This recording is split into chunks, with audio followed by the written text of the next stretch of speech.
Hello hi friends, വാ എല്ലാവരും ചായ കുടിച്ചോ? നമ്മൾ യാത്ര ചെയ്ത് കഴിയുമ്പോൾ നമുക്ക് ഫ്രീ ആയിട്ട് ഗിഫ്റ്റായിട്ട് കിട്ടുന്ന ഒരു സാധനമാണ് ഈ തലവേദന. അപ്പോൾ വെറുതെ ആണെങ്കിൽ ഒരു ബസ് യാത്ര ചെയ്ത് കഴിഞ്ഞിട്ടുണ്ടെങ്കിലോ ഭയങ്കര തലവേദനയാണ്. ഇന്ന് വെളിയിൽ പോയിട്ട് വന്നതിന് ഭയങ്കര തലവേദന, മഴയുണ്ടായിരുന്നു. വന്നപ്പം പരിപ്പുവട മേടിച്ചുകൊണ്ട് വന്നു.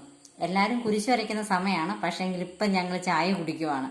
കുളിയൊക്കെ കഴിഞ്ഞ് വന്ന് ചായ കുടിക്കുന്നത് ഭയങ്കര തലവേദന. ഇതേ നല്ല പരിപ്പുവടയും ചൂട് പറക്കുന്ന കട്ടൻ ചായ ഉണ്ട്. ചായക്ക് മധുരം ഇടാത്തതാണ് കേട്ടോ. മധുരം ഇല്ലാത്ത ചായ നമുക്ക് കടിയുടെ കൂടെ കഴിക്കാൻ സുഖം. നല്ല പരിപ്പുവടയും ചൂട് കട്ടൻ ചായ ഉണ്ട്. ചായ കുടിക്കാൻ താല്പര്യമുള്ളവർക്ക് പോരാൻ കേട്ടോ. നമുക്കിവിടെ റെഡി ആയിട്ടിരിക്കുവാണ്. ഓരോ പരിപ്പുവട എടുക്കാം, ചായയും കുടിക്കാം. ഈ സമയത്ത് ചായ കുടിച്ചു കഴിഞ്ഞിട്ട് ഇനി ബാക്കി കാര്യമുള്ളതെന്ന് തീരുമാനിച്ചു. ബാ നമുക്ക് ചായ കുടിക്കാം. Okay, tata bye bye. എൻ്റെ വീഡിയോ ഇഷ്ടമായ ലൈക്ക് ചെയ്യണേ, സപ്പോർട്ട് ചെയ്യണേ. എല്ലാവരും വാ, ചായ കുടിക്കാൻ പോകുന്നവരൊക്കെ പോരും കേട്ടോ. Tata bye bye.